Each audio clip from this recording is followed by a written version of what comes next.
Halo teman-teman, ketemu lagi dengan saya Om Bram, om-om ganteng yang hobi bercerita.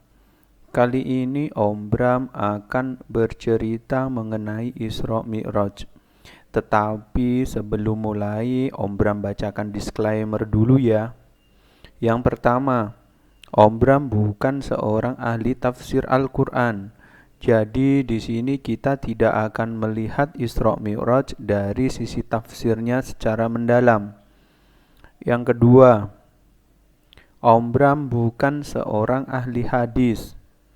Jadi di sini tidak akan dibahas dari sisi hadis, apakah hadis itu sahih ataupun tidak. Yang ketiga, pendapat Om Bram ini sifatnya tidak mutlak dan tidak selalu benar, tapi bisa dijadikan untuk tambahan pengetahuan dan juga untuk tambahan literasi, sehingga bisa memunculkan rasa ingin tahu kita, bisa memunculkan sifat kritis kita terhadap suatu informasi.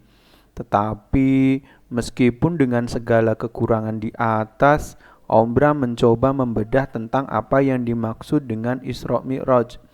Tujuannya tentu agar bisa menambah pengetahuan kita dan juga menambah keimanan dan ketakwaan kita.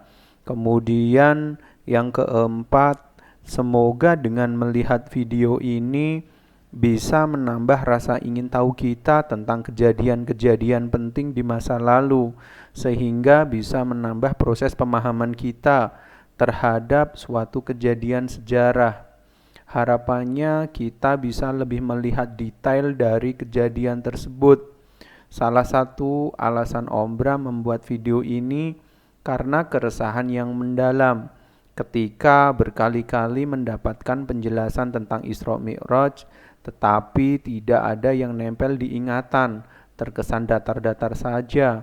Bahkan mungkin banyak di antara kita yang meski sudah berkali-kali mendengarkan informasi tentang Isra Mi'raj, tetapi belum mempunyai gambaran posisi atau jarak antara Masjidil Haram ke Masjidil Aqsa itu seberapa jauh. Oke, biasanya kita mendapat cerita Isra Mi'raj dimulai dari sebuah kutipan salah satu ayat di Al-Quran. Misalnya, ayat pertama di surat Al-Isra yang kurang lebih artinya, Maha suci Allah yang telah memperjalankan hambanya pada suatu malam dari Masjidil Haram ke Masjidil Aqsa yang telah kami berkahi sekelilingnya agar kami perlihatkan kepadanya tanda-tanda kebesaran kami. Tentu saja kisah ini adalah kisah yang sangat dahsyat, tetapi seringkali tanpa storytelling yang oke, kisah ini terasa biasa-biasa saja, meskipun tentu saja pada akhirnya hanya Allah yang mengetahui persis apa yang dimaksud yang ada di dalam Al-Quran. Tetapi dengan segala keterbatasan, Om Bram akan mencoba menguraikannya secara singkat. Semoga bisa menambah keyakinan kita akan kekuatan Allah yang maha besar. Tentu saja cerita akan kita mulai dari arti kata Isra Mi'raj sendiri. Karena bukan ahli hadis dan juga bukan ahli Al-Quran, Om Bram mencoba menelusuri dengan cara yang lebih cepat dan mudah. Tentu saja dengan searching di Google. Meskipun informasi di Google ini belum terverifikasi kebenarannya, tetapi akan sangat membantu, khususnya untuk orang-orang awam yang ingin mendapatkan informasi awal secara mudah dan cepat yang bisa diakses dari mana saja. Meskipun idealnya untuk ilmu keagamaan akan lebih ideal jika belajar langsung dari guru yang ilmunya tersambung langsung sampai Rasulullah. Oke, langsung saja kita ke TKP. Di sini diceritakan bahwa Isra adalah perjalanan malam yang dilaksanakan oleh Rasulullah Shallallahu Alaihi Wasallam dari Masjidil Haram menuju Masjidil Aqsa. Sedangkan Mi'raj adalah perjalanan Rasulullah Shallallahu Alaihi Wasallam dari bumi menuju langit ketujuh dan dilanjutkan ke Sidratul Muntaha untuk menerima perintah secara langsung. Dengan kata lain, perjalanan saat Isra Mi'raj jika secara lengkap hanya dilaksanakan semalam. Semisal dihitung dengan jam, ya kira-kira sekitar 9 sampai 10 jam. Kalau ditelaah lebih jauh, di sini kita akan melihat bagaimana dahsyatnya kebesaran Allah dan keterbatasan pengetahuan manusia. Ada 2 poin yang akan kita bahas. Poin yang pertama, jarak antara Masjidil Haram ke Masjidil Aqsa itu sekitar 1460 km. Sedangkan kejadian Isra Mi'raj kira-kira terjadi pada masa 620 atau 621 Masehi.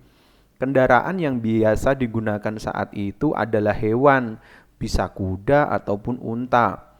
Semisal hewan unta. Hewan unta mempunyai kemampuan berlari sekitar 65 km per jam. Artinya, jika dengan unta, maka perjalanan dari Masjidil Haram ke Masjidil Aqsa paling cepat bisa ditempuh dalam waktu 22 jam. Dengan catatan, unta tersebut berlari sprint dan tidak pernah istirahat. Sepertinya tidak mungkin melakukan perjalanan Isra mengendarai unta maupun kuda.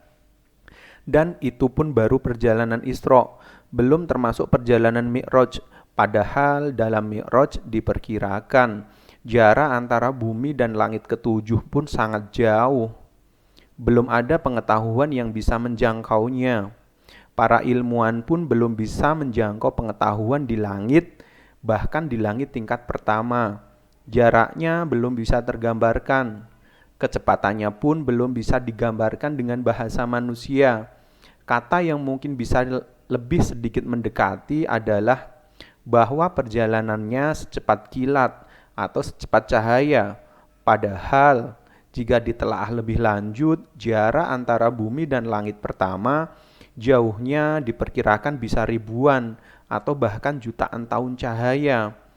Jadi tentulah perjalanan Mi'rajnya Nabi Muhammad itu jauh lebih cepat dari nilai kecepatan yang saat ini dikenal manusia. Beberapa guru pernah menggambarkan kendaraan yang digunakan Nabi Muhammad saat Mi'raj adalah berupa buruk yang kecepatannya seperti kilatan cahaya. Diceritakan seperti ini mungkin agar lebih mudah dipahami bagi kami. Kira-kira sudah bisa tergambarkan kan bagaimana dahsyatnya kejadian Isra Mi'raj jika coba dilihat dengan ilmu manusia. Kemudian poin yang kedua yang akan kita bahas adalah perjalanan ini dilakukan oleh Nabi Muhammad saat malam hari. Di beberapa sumber dijelaskan bahwa Nabi Muhammad naik ke langit ketujuh. Kita garis bawahi kata naik. Kenapa? Karena secara prinsip kata naik ini akan menjadi sangat relatif dan rancu. Karena saat malam hari posisi bumi kira-kira seperti ini. Jadi kata naik saat siang hari dan kata naik saat malam hari bisa berbeda secara arah. Kembali kita diperlihatkan tentang keterbatasan kita. Bahkan belum bisa mendefinisikan arah atas itu sebelah mana. Bisa pula kejadian Isra Mi'raj ini sebenarnya adalah kejadian multidimensi. Kapan waktu akan kita uraikan di video berikutnya. Di sini akhirnya disadari atau tidak, pemahaman dan kemampuan manusia pun terbatas dalam mencoba memahami kejadian Isra Mi'raj ini. Yang bisa kita lakukan adalah mempercayainya dari kaca iman. Salah satu alasannya adalah karena kejadian ini terdapat di Al-Quran, pastilah itu benar adanya, meskipun pengetahuan manusia belum bisa memahaminya. Disinilah terlihat kekuatan Allah yang maha dahsyat dan tidak ada kekuatan lain yang bisa melakukannya.